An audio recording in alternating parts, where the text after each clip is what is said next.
Hello everyone, I am Gaurav Rao, your mathematics mentor, welcoming you to Adda 24/7 School। जैसा कि आप सभी लोग जानते हैं, हम आपके टर्म 2 का चैप्टर नंबर 7 जो कि है इंटीग्रल्स वो कर रहे हैं। और अभी तक हमने क्या क्या किया एक क्विक रिकैप करते हैं और फिर आज का सेशन शुरू करते हैं। तो देखिए, अभी तक हमने देखा बच्चों इंटीग्रेशन का इंट्रोडक्शन, ठीक है, और किस तरीके से इंटीग्रेशन की जो प्रोसेस है ये डिफरेंशिएशन से किस तरीके से रिलेटेड है, हमने ये देखा।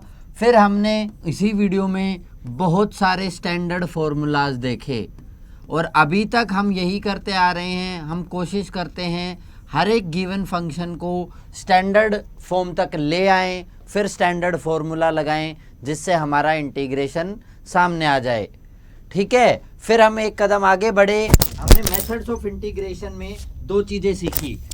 मेथड्स ऑफ इंटीग्रेशन सीखते टाइम बच्चों हमने देखा कि इंटीग्रेशन एक तो सब्स्टिट्यूशन से कैसे आता है, जिसमें हम x को कुछ सब्स्टिट्यूट करते थे, ठीक है, t की फॉर्म में, u की फॉर्म में, कई बार 2 बार सब्स्टिट्यूशन लगाना भी हमने देखा।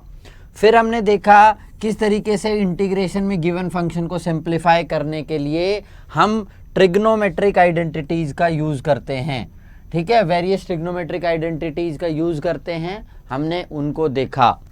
देन थर्ड वीडियो में हमने कुछ स्पेशल गेस्ट्स बुलाए थे, ये कुछ पर्टिकुलर फंक्शंस थे अलग अलग प्रकार के, 1/x² minus a², 1/x² plus a², 1/√a² minus x², इस प्रकार के फंक्शंस हमने देखे, उनका रिजल्ट हमने निकाला और उनके बेस पर हमने क्वेश्चंस किए। ये तो था एक क्विक रिकैप। आज की वीडियो में हम क्या करने वाले हैं, आज की वीडियो में एक हम नया मेथड सीखने वाले हैं, इंटीग्रेशन बाय पार्शियल फ्रैक्शंस। कि सर ये पार्शियल फ्रैक्शन का नाम आपने एक बार पिछली वीडियो में भी लिया था, ये है क्या, आज इससे हमें इंट्रोड्यूस करा ही दीजिए। तो इस क्विक रिकैप से बाहर आइए, अब आपका पूरा फोकस स्क्रीन पर होना चाहिए। बहुत आसान सा मेथड है और बहुत ही काम का मेथड है बच्चों, बहुत आसान, बहुत काम का, ठीक है। सीख लेंगे तो क्वेश्चंस फटाफट क्वेश्चन, बस कैलकुलेशन रह जाती है, मेथड आते ही फटाफट आप कर पाएंगे। हालांकि कैलकुलेशन थोड़ी सी बड़ी हो जाती है इस मेथड में, बट एकदम सिंपल कैलकुलेशंस हैं। तो चलिए आज हम इसकी शुरुआत करते हैं। अब देखो बच्चों, हमने रैशनल नंबर्स के बारे में पढ़ा। रैशनल नंबर्स के बारे में जब हमने पढ़ा था तो हमें पता है रैशनल नंबर क्या होते थे, कोई भी नंबर p/q फॉर्म में जिसको लिख सके, जहां पे q नॉट इक्वल टू 0 हो, वो होता था हमारा रैशनल नंबर, ठीक है। हमने अलग अलग टाइप के नंबर्स पढ़े थे, उसमें हमने एक पढ़ा था रैशनल नंबर। अब बात करते हैं बच्चे रैशनल फंक्शन की। रैशनल फंक्शन की जब मैं बात करता हूं तो रैशनल फंक्शन मैं किसी भी एक ऐसे फंक्शन को बोलूंगा जो रेशियो ऑफ पॉलिनोमियल की फॉर्म में लिखा जा सके, रेशियो ऑफ पॉलिनोमियल की फॉर्म में लिखा जा सके, कि मैं किसी फंक्शन को लिख पाऊं p(x) अपॉन q(x), जहां पे ऑब्वियस ही कंडीशन है qx नॉट इक्वल टू 0 होना चाहिए, अदरवाइज ये नॉन डिफाइंड हो जाएगा। और px और qx जो हैं बेटा ये होते हैं पॉलिनोमियल्स, ठीक है। पॉलिनोमियल आप प्रीवियस क्लासेस में पढ़ चुके हैं, आपको पता है पॉलिनोमियल क्या होता है। तो किसी भी फंक्शन को जब मैं रेशियो ऑफ पॉलिनोमियल के फॉर्म में लिख पा रहा हूं तो इसको मैं बोलता हूं बच्चे रैशनल फंक्शन, इसको मैं बोलता हूं रैशनल फंक्शन। अब रैशनल फंक्शन में दो कैटेगरीज आइडेंटिफाई करी मैंने। रैशनल फंक्शन में मैंने दो कैटेगरीज आइडेंटिफाई करी, एक होता है प्रॉपर, दूसरा होता है बच्चों इम्प्रॉपर। प्रॉपर रैशनल फंक्शन और improper rational function. Proper rational function क्या होगा? जब px की जो डिग्री है, px की जो डिग्री है वो qx से कम हो, जो न्यूमरेटर का पॉलिनोमियल है उसकी डिग्री लेस देन qx हो। If the degree of px, numerator वाला पॉलिनोमियल, उसकी less than degree of qx, मतलब ऊपर वाले फंक्शन की डिग्री जो है वो लेस देन होनी चाहिए बच्चों, तब उसको मैं प्रॉपर रैशनल फंक्शन बोलूंगा। अदरवाइज फिर हम उसको बोलते हैं इम्प्रॉपर रैशनल फंक्शन। ठीक है, उसको हम बोलते हैं इम्प्रॉपर रैशनल फंक्शन। चलिए, अब आपको समझ आ गया। मतलब px एक पॉलिनोमियल है एक्स स्क्वायर प्लस 1, qx एक पॉलिनोमियल है x to the power 4 plus x cube plus 1। px की डिग्री लेस देन है qx के, तो ये हो जाएगा एक्स स्क्वायर। इसको करोगे तो ये आएगा बेटा प्रॉपर रैशनल फंक्शन। अगर px की डिग्री ज्यादा होती, ये qx px की जगह होता और px qx की जगह होता, इसका रिवर्स, इसका उल्टा, वो हो जाता बच्चों इम्प्रॉपर रैशनल फंक्शन। वो कहलाता आपका इम्प्रॉपर रैशनल फंक्शन। तो प्रॉपर और इम्प्रॉपर के बीच का डिफरेंस क्लियर हो जाना चाहिए आपको। ठीक है, क्योंकि अभी बताएंगे कि इसका यूज क्या है। तो rational function px upon qx form का होगा, जहां पे qx नॉन इक्वल टू 0 होना चाहिए और दोनों ही पॉलिनोमियल होंगे। और इसमें भी प्रॉपर रैशनल फंक्शन तब होगा जब px की डिग्री कम हो, न्यूमरेटर वाले पॉलिनोमियल की डिग्री कम हो। और हमारे लिए डिजायर्ड जो है ना, डिजायर्ड हमेशा रहेगा बेटा प्रॉपर, डिजायर्ड रहेगा हमारे लिए प्रॉपर रैशनल फंक्शन। ये हमारी डिजायर है कि हमें इंटीग्रेशन करते टाइम प्रॉपर रैशनल फंक्शन मिल जाए। ठीक है, ये हमारी डिजायर है कि हमें इंटीग्रेशन करते टाइम प्रॉपर रैशनल फंक्शन मिल जाए। इसको याद रखना।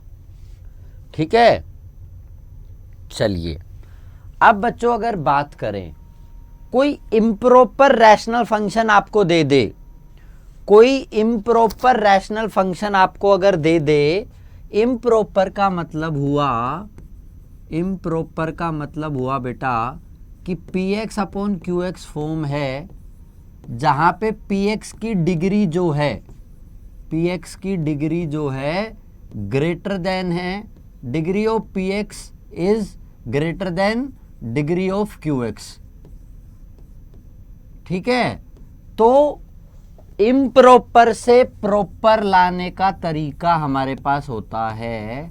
इम्प्रॉपर से प्रॉपर का लाने का तरीका है लॉन्ग डिवीजन मेथड।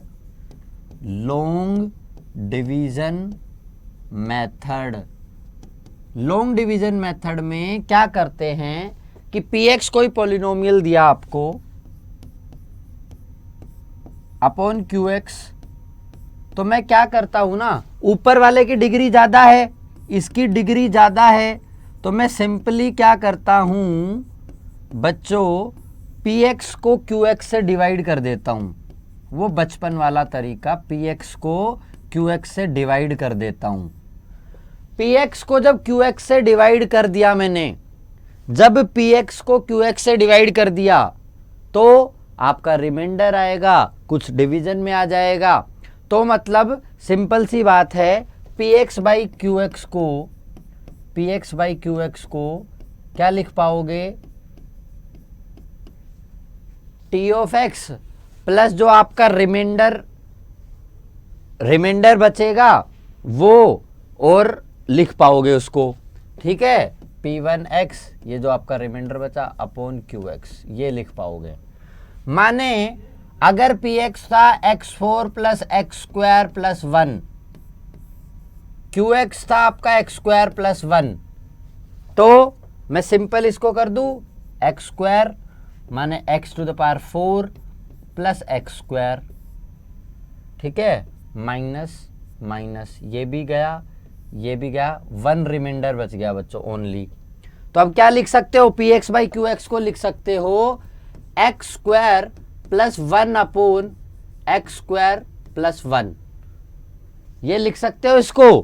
तो इस तरीके से लॉन्ग डिवीजन मेथड से बच्चों, लॉन्ग डिवीजन मेथड से क्या होगा आपका कि हम इम्प्रॉपर से प्रॉपर फंक्शन पर आ पाएंगे। इसको एक बार देखो ध्यान से कि मैं कुछ नहीं कर रहा, जब मेरा px ज्यादा डिग्री का है तो मैं px को qx से सिंपली डिवाइड कर दे रहा हूं और लिख दूंगा इसको x square plus remainder upon ये आपका qx था ही।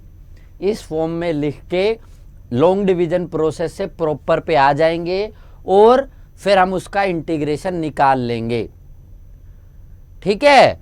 तो हमें क्या करना है, we know how to integrate polynomials. तो किसी भी रैशनल फंक्शन का, ठीक है, इंटीग्रेशन तब हम निकालेंगे जब उसको हम रिड्यूस कर लें प्रॉपर रैशनल फंक्शन में। तो हमारी स्ट्रगल, हमारी जद्दोजहद यही है कि उसको प्रॉपर रैशनल फंक्शन में ले आएं और फिर हम उसका इंटीग्रेशन चालू करें, फिर हम उसका इंटीग्रेशन चालू करें, ठीक है। तो तुम्हें लॉन्ग डिवीजन मेथड को याद रखना है कि जब भी तुम्हें इम्प्रॉपर रैशनल फंक्शन दिखे, जब भी तुम्हें इम्प्रॉपर बच्चों रैशनल फंक्शन अगर दिख जाए तो सिंपली आपको कुछ नहीं करना, लॉन्ग डिवीजन मेथड लगाना, उसको प्रॉपर फॉर्म में ले आना। चलिए आगे बढ़ते हैं।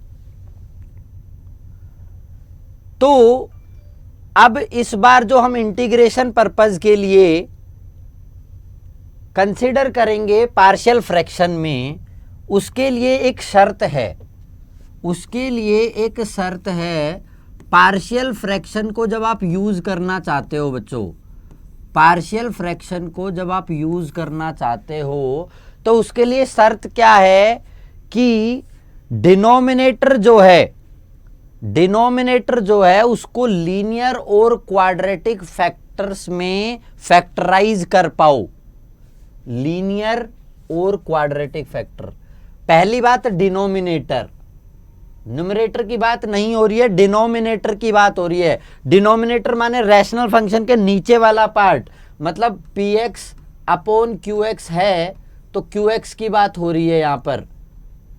तो qx को तुम क्या कर पाओ, qx को मैं फैक्टराइज कर पाऊं, फैक्टराइज कर पाऊं लीनियर या फिर क्वाड्रेटिक फैक्टर्स में, लीनियर और क्वाड्रेटिक फैक्टर्स में मैं इसको फैक्टराइज कर पाऊं। लीनियर माने पॉलिनोमियल की हाईएस्ट पावर 1 वेरिएबल की, पॉलिनोमियल में डिग्री 1 और इसमें डिग्री 2। तो लीनियर और क्वाड्रेटिक फैक्टर में तोड़ पाऊं तो मैं मेथड यूज करूंगा बच्चे पार्शियल फ्रैक्शन, ठीक है। लीनियर और क्वाड्रेटिक मैं वहीं पर रुक जाता हूं, बाई क्वाड्रेटिक और उन सब पे मैं नहीं जा रहा हूं। लीनियर नंबर 1 माने डिग्री 1,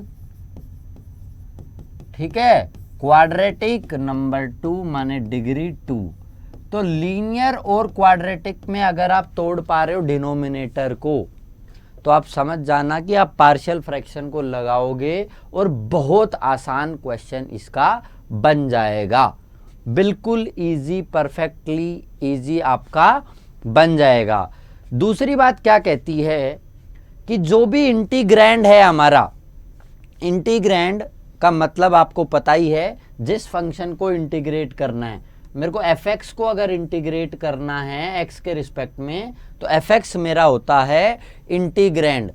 तो इंटीग्रैंड को हमेशा क्या कर सकते हो तुम, पार्शियल फ्रैक्शन मेथड से सिंपलर रैशनल फंक्शन में तोड़ लोगे, ठीक है। सिंपलर रैशनल फंक्शन में टूट जाएगा, partial fraction, partial partial parts के फ्रैक्शन बना दिए, ठीक है।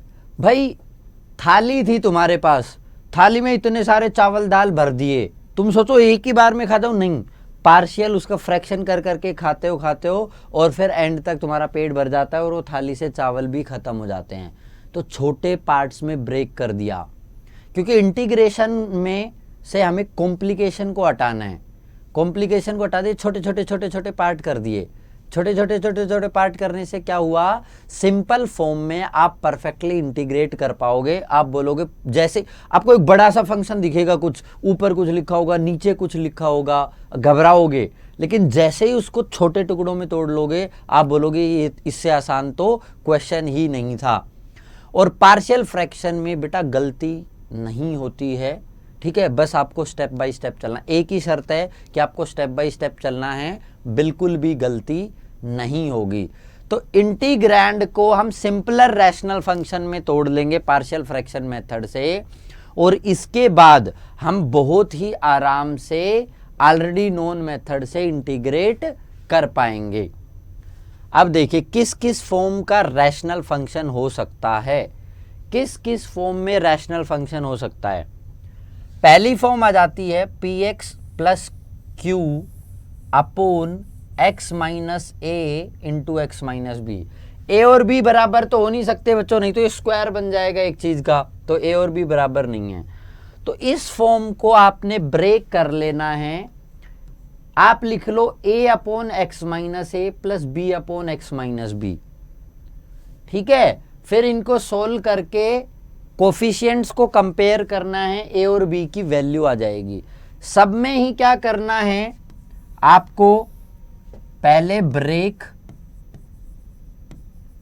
सिंप्लीफाई, ब्रेक करना है पहले, फिर सिंप्लीफाई करना है, ठीक है। फिर कोएफिशिएंट्स को कंपेयर करना है। कोएफिशिएंट्स को जब कंपेयर कर लोगे, उसके बाद कंपैरिजन के बाद बेटा ए और बी की वैल्यू आ जाएगी। ए और बी की वैल्यू आते ही ए और बी की वैल्यूज ब्रेकन पार्ट में पुट करनी है, यहाँ पर पुट करनी है, और वो सिंपली एकदम इंटीग्रेट हो जाएगा। तो हर फॉर्म का अलग अलग तरीका है ब्रेक करने का। Something upon x minus a x minus b form है, तो उसको a upon x minus A plus B upon x minus b लिख लो। फिर इसको मैं सिंप्लीफाई करूंगा, इस तरीके से होगा ये a into x minus b plus b into x minus a upon x minus a x minus b. दोनों तरफ से डिनोमिनेटर कैंसिल आउट हो जाएगा। एक्स वाले कोफिशिएंट्स को कंपेयर कर लेना और कांस्टेंट को कंपेयर कर लेना। क्लियर, पहला पॉइंट। दूसरा, p x plus q upon x minus a whole square form है। Something upon x minus a whole square form है, और वो समथिंग में भी बेटा लीनियर पॉलिनोमियल तुम्हें पी एक्स प्लस क्यू दिख रहा है। इस फॉर्म में क्या करोगे, a upon x minus A plus B upon x minus a का होल स्क्वायर। पहले ये होल स्क्वायर की बात थी, तो पहले बिना होल स्क्वायर के पावर 1 फिर पावर 2, ठीक है। तीसरी form P x square plus Q x plus R, और बेटा हर एक में देखो आप ये प्रॉपर है, इसमें भी डिग्री कम है, इसमें भी डिग्री कम है, ये भी प्रॉपर रैशनल फंक्शन है, ये भी प्रॉपर रैशनल फंक्शन है, यहां भी प्रॉपर रैशनल फंक्शन है, नीचे तो क्यूबिक पॉलिनोमियल है। तो p x square plus Q x plus are upon x minus A into x minus b into x minus c. इस बार क्या करोगे, a upon x minus A plus B upon x minus b plus c upon x minus c. 3 बार में break.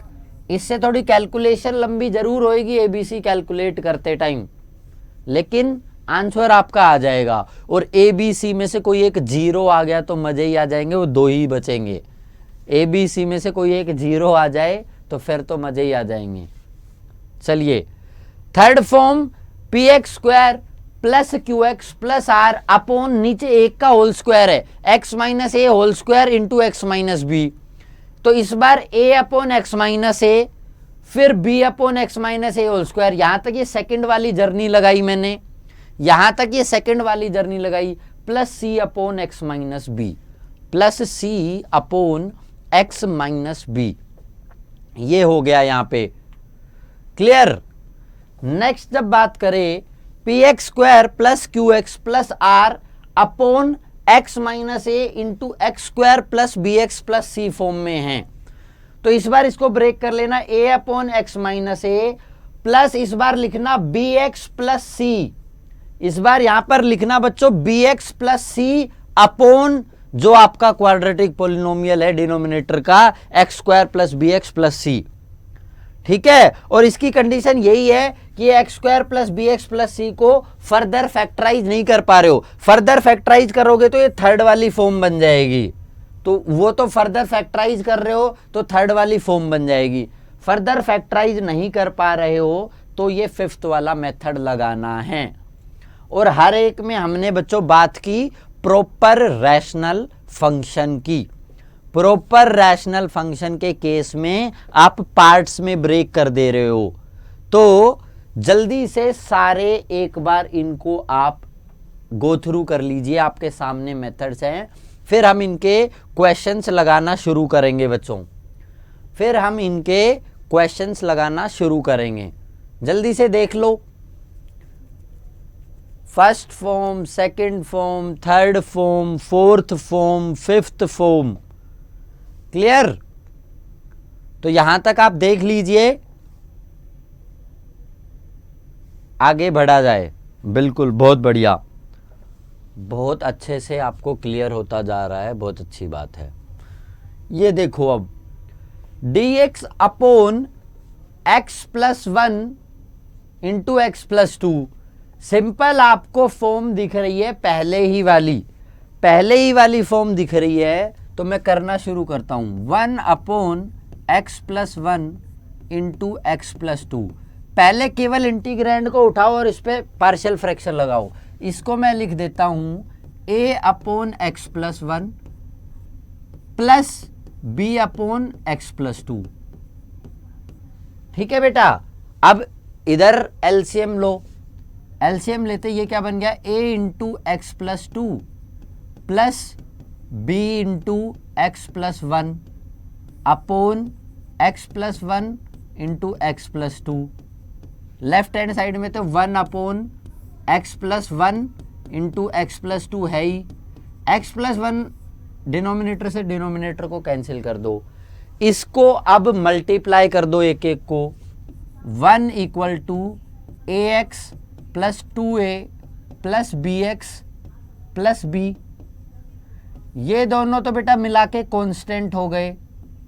ठीक है, इन दोनों में से x कॉमन ले लो, 1 equal to x time a plus B plus 2a plus B. अब देखो बच्चों क्या हो गया, इधर x का कोफिशिएंट कुछ है ही नहीं, मतलब 0x है, 0x है, तो 0x है मतलब a प्लस बी आ गया 0। कांस्टेंट को कंपेयर किया तो twice of a plus b आ गया 1, twice of a plus b आ गया 1, माइनस माइनस माइनस, b से b गया, minus a equal to minus 1, a की वैल्यू आ गई बेटा 1, a की वैल्यू 1 आते ही a plus b equal to 0 में पुट कर दो, b की वैल्यू आ जाएगी माइनस 1, a 1 आ गया आपका, b माइनस 1 आ गया, a 1 और b माइनस 1 आते ही ये क्या बन गया बच्चों, ये बन गया 1 upon x plus 1 minus 1 upon x plus 2, ये बन गया। a और b की मैंने वैल्यू पुट कर दी, a और b की वैल्यू पुट करने के बाद अब इसका इंटीग्रेशन, इसकी जगह हमने वो लिख देना है, मतलब इंटीग्रेशन अब मेरे को करना पड़ेगा 1 upon x plus 1 d x minus 1 upon x plus 2 d x, इन दोनों का इंटीग्रेशन करना पड़ेगा।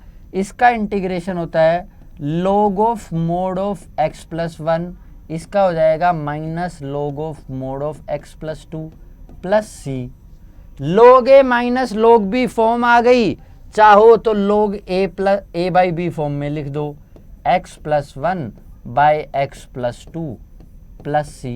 This is your answer, this is your answer.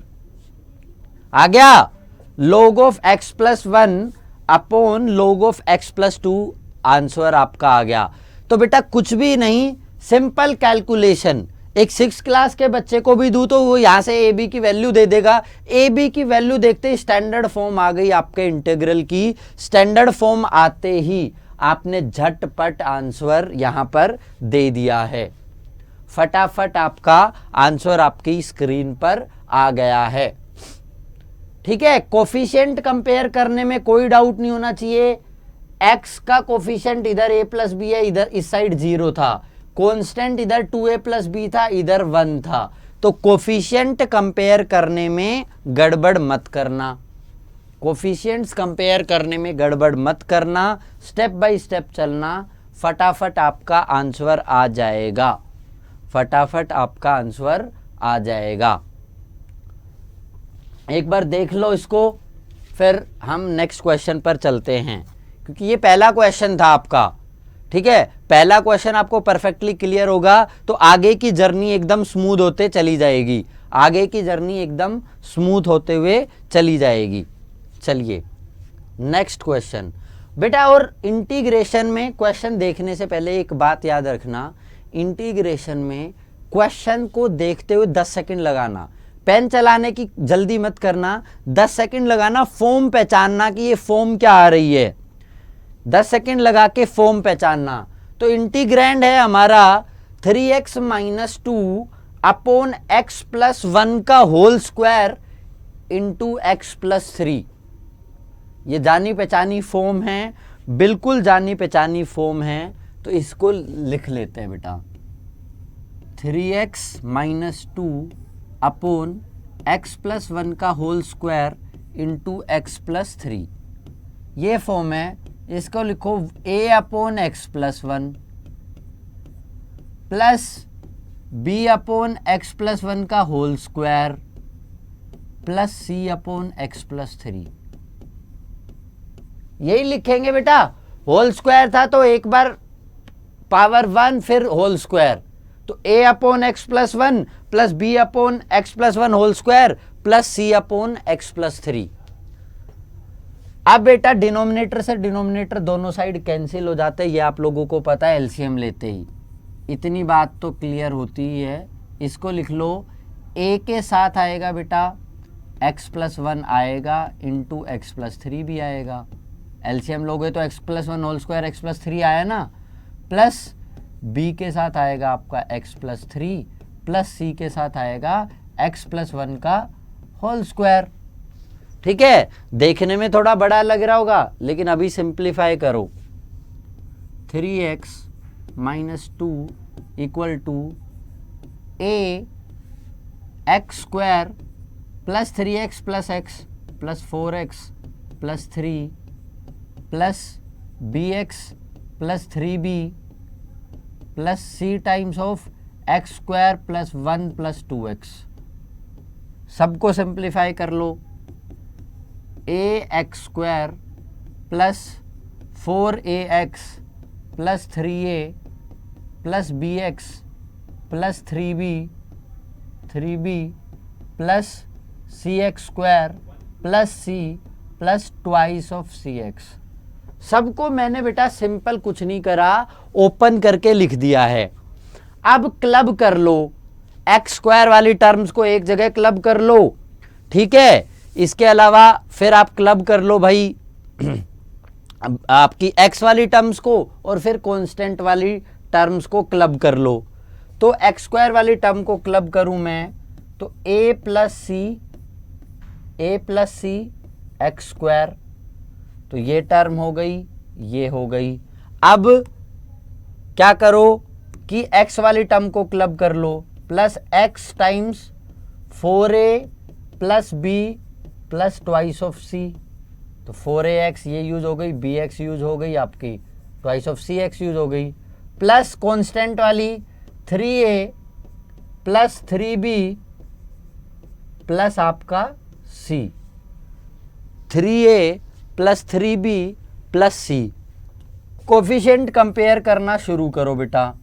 Coefficient compare करोगे तो आएगा a प्लस सी तो आ गया 0, 4a plus B plus twice of c आ गया आपका 3। x और x का कोफिशिएंट कंपेयर किया तो 3a प्लस 3b प्लस सी, ये आ गया आपका इधर से -2।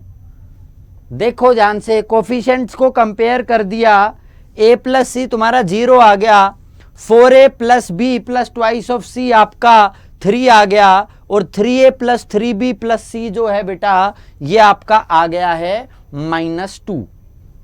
कोफिशिएंट्स आ गए आपके, इनको सोल्व कर लेना, ठीक है। इनको सोल्व करना, a की जगह -c रख के इन दोनों में, और ये 2 वेरिएबल में बन जाएगा। तो a को a बराबर है -c के, तो a बराबर है -c के, तो ये क्या हो जाएगा -4c plus 2c equal to 3। ये बन जाएगी -3c plus 3b plus c equal to -2।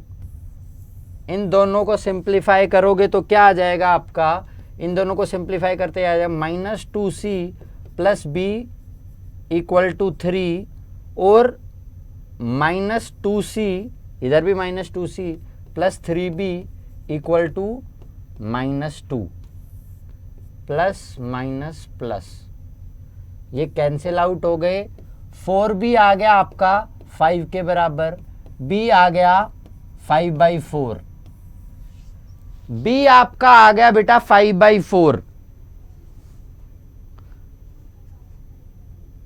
b आपका आ गया है यहां पर 5/4, -4c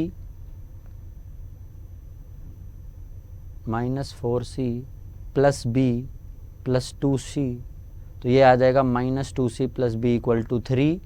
ये बन जाएगा -3c plus 3 -2c plus 3b equal to -2। तो b आपका यहां पर आ रहा है बेटा 5/4, ठीक है। अब आगे आपको b की वैल्यू आ गई 5/4,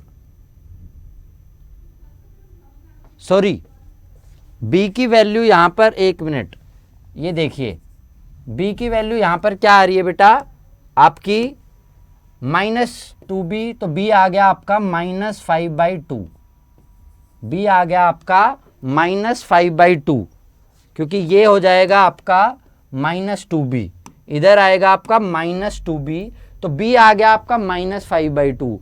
b की वैल्यू -5/2 आते ही बाकी a और c की वैल्यू निकाल लेना, a की वैल्यू आ जाएगी, c की वैल्यू आ जाएगी आपकी, a b c की वैल्यू यहां पर पुट करना, a b c की वैल्यू पुट करते ही आपका बिल्कुल सिंपल फॉर्म में ये रिड्यूस हो जाएगा और आप इंटीग्रेशन कर पाओगे।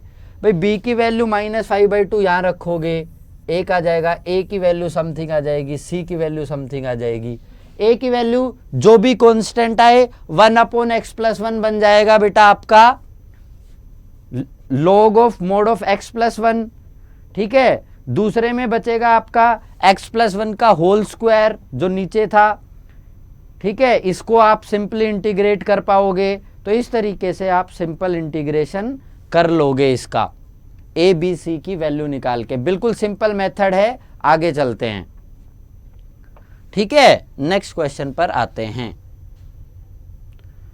x² upon x² plus 1 into x² plus 4, ये है।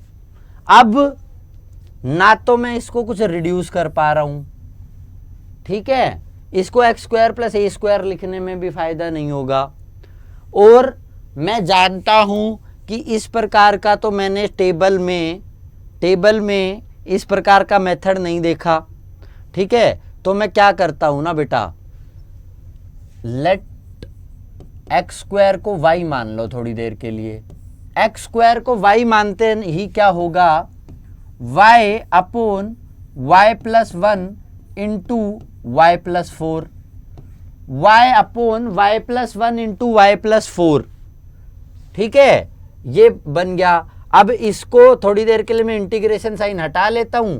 अब इसको मैं लिख सकता हूं पार्शियल फ्रैक्शन की फॉर्म में। पार्शियल फ्रैक्शन की फॉर्म में लिखने लगोगे तो क्या आएगा बेटा आपका a upon y plus 1 plus b upon y plus 4। ठीक है, डिनोमिनेटर से डिनोमिनेटर चला जाएगा, ये आ जाएगा a into y plus 4 plus b into y plus 1।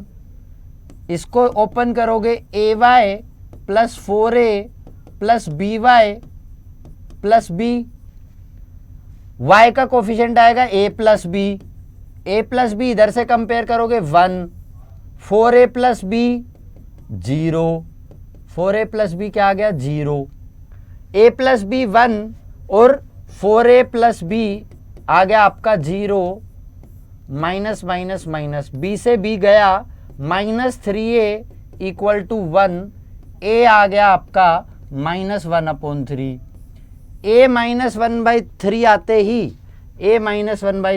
बेटा b की वैल्यू निकालना, यहाँ पे पुट कर लेना -1/3 plus b equal to 1, b equal to 1 plus 1/3, 3 1 जा 3 प्लस 1 4, b की वैल्यू आ जाएगी 4/3। a की वैल्यू -1/3 और बेटा b की वैल्यू 4/3। a की वैल्यू -1/3 आ गई, b की वैल्यू 4/3 आ गई। यहां पर रख देना बेटा, यहां पर रखते ये क्या कहलाया -1/3 y plus 1 plus 4/3 y plus 4। इनका इंटीग्रेशन आपको करना है, बट आप जान रहे हो कि y को आपने रखा था x², इसलिए पहले इसको क्या लिखो -1/3 x² plus 1 plus 4/3 x² plus 4। ये दोनों ही बेटा x² प्लस a² की फॉर्म बन गई, x² प्लस a² की फॉर्म बन गई। तो मेरे को इनका इंटीग्रेशन करना पड़े, -1/3 integration of x² plus 1 plus 4/3 integration of 1/x² plus 4 माने 2² dx। Tangent inverse x by a वाली फॉर्म आएगी यहां पर। ठीक है, -1/3 1/a, तो ये a तो 1 ही है, तो टेंजेंट इनवर्स x बाई ए, तो टेंजेंट इनवर्स x ही रह गया, प्लस 4/3 प्लस 4/3, तो ये u का u आ गया, और ये भी टेंजेंट इनवर्स 1/a वाली फॉर्म है, तो 1/a इंटू 1/2। ठीक है, tangent inverse x/2 plus c। Simple आपका ये आंसर आ गया है, ये आपका सिंपल बेटा आंसर आ गया है। क्लियर हुआ? बहुत बढ़िया, एकदम परफेक्ट। तो क्वेश्चन करते जाओ, क्लियरिटी आता जाएगी। अब ये कुछ मेरे को टिपिकल सा दिख रहा है, ठीक है, ये मेरे को कुछ टिपिकल सा दिख रहा है, लेकिन इसको सिंप्लीफाई करने का एक तरीका है मेरे पास।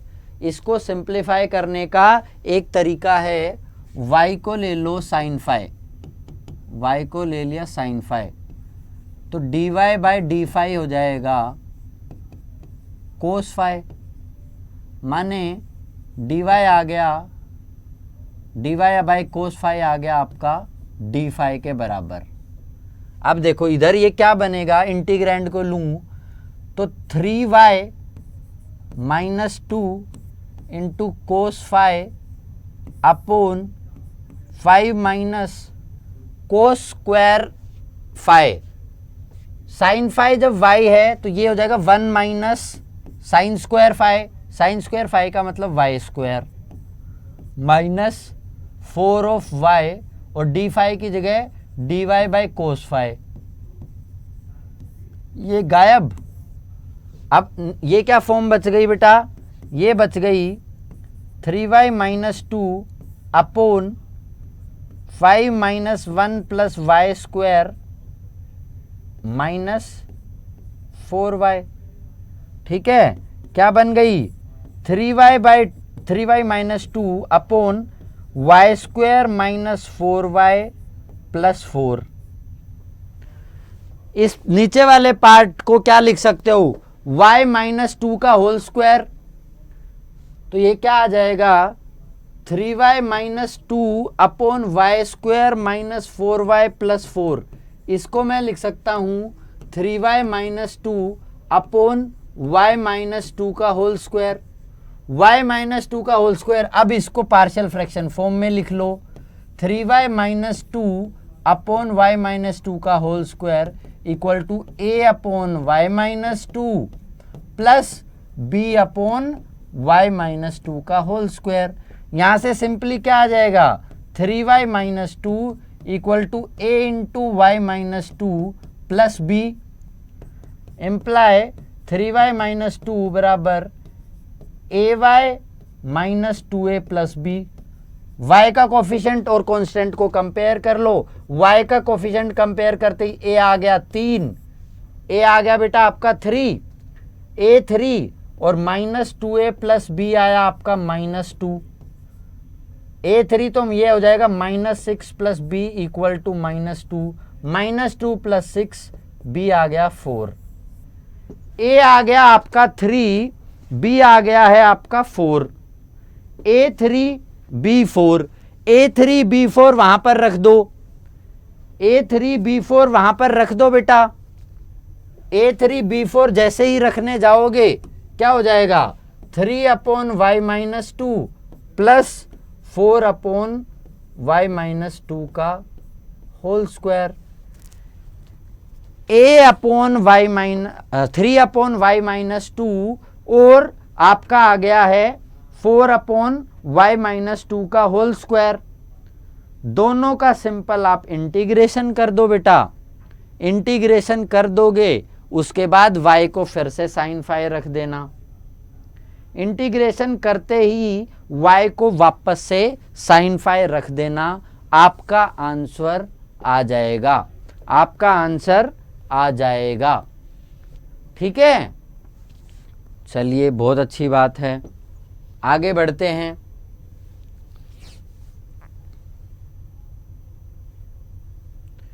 कोस x upon 1 minus sine x और बेटा इंटू 2 माइनस साइन एक्स ये गिवन है।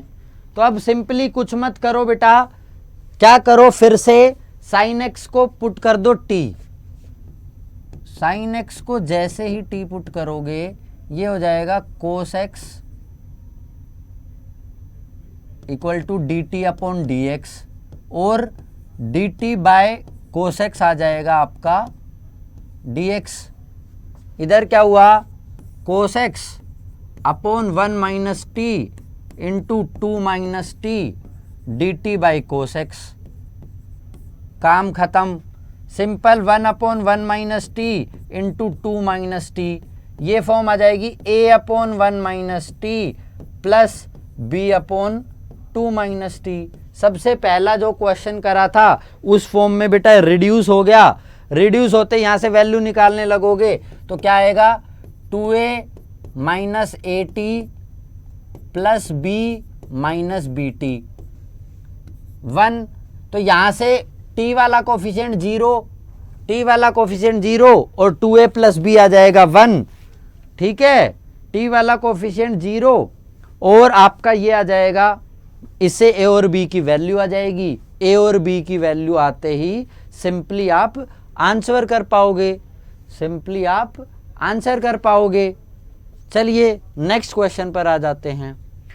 अब देखो ध्यान से बेटा, इसकी डिग्री आ गई ज्यादा, डिग्री 3, इसमें डिग्री 2,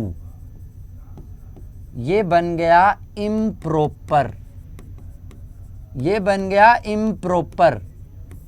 इम्प्रॉपर का केस आप जानते हो, न्यूमरेटर को डिनोमिनेटर से डिवाइड कर लूं, x cube plus x plus 1 को एक्स स्क्वायर माइनस 1 से डिवाइड कर लूं, यहां पे आएगा x cube minus x minus plus 2x plus 1। ठीक है, तो मतलब एक्स क्यूब, अब इसको पूरे को क्या लिख सकते हो तुम, x plus 2x plus 1 upon x square minus 1, ये बन गई आपकी प्रॉपर फॉर्म। अब इनका इंटीग्रेशन करना है। इसका इंटीग्रेशन ये I1 तो तुम जानते ही हो, मेरे को बताने की जरूरत ही नहीं है। ये ले लो, ये आपका है I2 में से जो इंटीग्रैंड है तो 2x plus 1 upon x square minus 1 को मैं क्या लिख सकता हूं, x minus 1 into x plus 1, मतलब इसको लिख देंगे a upon x minus 1 plus b upon x plus 1। a और b की बेटा वैल्यू कैलकुलेट कर लेना। a और b की जैसे ही वैल्यू कैलकुलेट करोगे पूरा का पूरा सम सोल्व हो गया। तो वार्निंग यही है, इम्प्रॉपर आते ही पहले लॉन्ग डिवीजन मेथड लगाना। इम्प्रॉपर आते ही पहले लॉन्ग डिवीजन मेथड लगा देना। इम्प्रॉपर आते ही सबसे पहले लॉन्ग डिवीजन मेथड बेटा, हमेशा और हमेशा के लिए इस पॉइंट को याद रखना। इस क्वेश्चन को एक बार देख लो, इस फॉर्म में मैं ले आया x प्लस रिमाइंडर अपॉन ये वापस उधर डिनोमिनेटर था ही। ये बात क्लियर हुई। अब ये सिंपल ही बचा है, a और b की वैल्यू निकालने में कोई चैलेंज नहीं है बेटा। यहां पर हमारा a और b की वैल्यू निकालने में कोई भी चैलेंज हमारे पास नहीं है, ठीक है।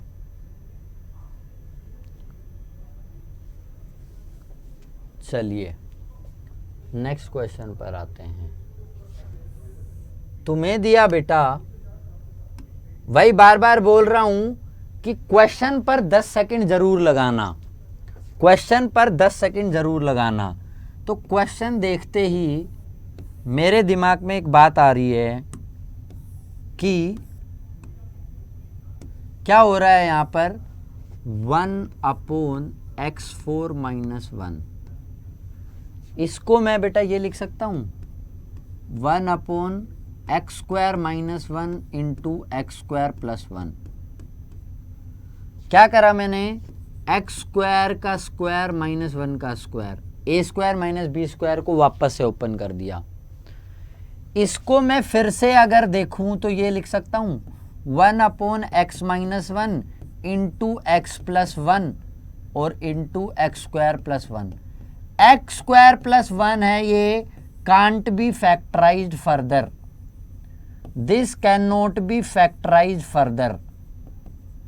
तो जो फैक्टराइज फर्दर ना हो उसमें लास्ट वाली फॉर्म लगाते हैं, इसलिए मैं इसको लिख दूंगा बेटा a upon x minus 1 plus B upon x plus 1। और लास्ट वाली फॉर्म में ऊपर भी लीनियर लिखना पड़ता है, c x plus d by x square plus 1। a upon x minus 1, देखो पहले मैंने उसको जितना सिंपल करना था वो कर लिया। x4 माइनस 1 से मैं आया x square minus 1 into x square plus 1 पे, फिर यहां से मैं आया x minus 1 into x plus 1 into x square plus 1 पे। ये हो गया आपका a upon x minus 1 plus B upon x plus 1 plus C x plus D upon x square plus 1। यहां से कुछ नहीं, आप अब a b c की वैल्यू कैलकुलेट करोगे। इस बार थोड़ी कैलकुलेशन बड़ी हो जाएगी क्योंकि इस बार काफी सारे कोफिशिएंट हैं। a के साथ आएगा x plus 1 into x square plus 1, b के साथ आएगा x minus 1 into x square plus 1 plus सी एक्स प्लस डी के साथ आएगा बेटा आपका x minus 1 into x plus 1, सीधा ही लिख देता हूं एक्स स्क्वायर माइनस 1। इनको हमें कैलकुलेट करना है, a b c और d की वैल्यू आ जाएंगी। और बेटा किसी क्वेश्चन में तुम्हें ये लग रहा हो कि तुम्हारे द्वारा निकाली गई a b c d की वैल्यू गलत हो सकती है, तो वापस से पुट करके वेरीफाई कर लेना, LHS equal to RHS match हो जाएगा। पुट करके वेरीफाई करके देख लेना, आपका LHS और RHS मैच हो जाएगा। LHS और RHS मैच हो जाएगा तो आपको पता चल जाएगा कि ABCD की वैल्यू आपकी सही है। और ABCD की वैल्यू निकालते ही बेटा स्टैंडर्ड फॉर्म में आपका इंटीग्रेशन हो जाता है, और स्टैंडर्ड फॉर्म में जब इंटीग्रेशन आ जाता है तो फिर हम बहुत ही आसानी से उसको इंटीग्रेट कर पाते हैं, ठीक है। तो इसमें अब कैलकुलेशन ही बची है, इनको मल्टीप्लाई करोगे, इनको मल्टीप्लाई करोगे, इनको मल्टीप्लाई करोगे, ठीक है, मल्टीप्लाई करोगे इक्वेशंस आ जाएंगी, ए बी सी डी की कुछ इक्वेशंस आएंगी। 4 वेरिएबल हैं तो 4 हमें इक्वेशंस भी दिख जाएंगी, 4 इक्वेशंस दिख जाएंगी। 4 वेरिएबल हैं ए बी सी डी, मतलब 4 कांस्टेंट हैं जिनकी वैल्यू निकालनी है। 4 अननोन्स हैं, वेरिएबल नहीं अननोन्स हैं, ठीक है। तो अननोन्स की हम वैल्यू निकाल लेंगे, वैल्यू निकालते ही पुट करेंगे, पुट करते ही ये सिंपल फॉर्म बन जाएगी। भाई ए की कुछ भी आ जाए, ए की वैल्यू कुछ भी आए 1/x-1 dx, इसका integration log of mod of x+1 होगा। बी की वैल्यू कुछ भी आ जाए, ये हो जाएगा 1/x+1 dx, इसका आ जाएगा log of mod of x+1। cx+d की वैल्यू जो भी आएगी उसको पुट करके x² + 1 dx आएगा, ठीक है। और इस क्वेश्चन में मैंने सोल्व किया था तो मैं ये भी बता देता हूँ, c की वैल्यू यहाँ पे 0 आती है, c की वैल्यू 0 आती है, d की वैल्यू जो कांस्टेंट है d बाहर आएगा, 1/x² + 1, ये x² + 1 1/a tan inverse x/a वाली फॉर्म आ रही है, tan इनवर्स x/a वाली फॉर्म आ रही है। तो ये था आपका पार्शियल फ्रैक्शन बच्चों, एकदम सिंपल मेथड है, ठीक है। थोड़ा सा कैलकुलेटिव जरूर है बट उतना ही तुम्हें टाइम भी मिलता है इसके क्वेश्चन को सोल्व करने के लिए। आप 5, 7, 10 क्वेश्चन और लगाइए आराम से, आई एम श्योर परफेक्टली आपको क्लियर हो जाएगा।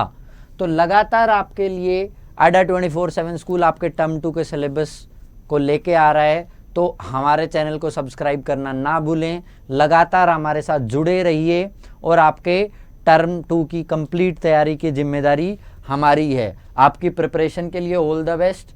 थैंक यू बच्चों।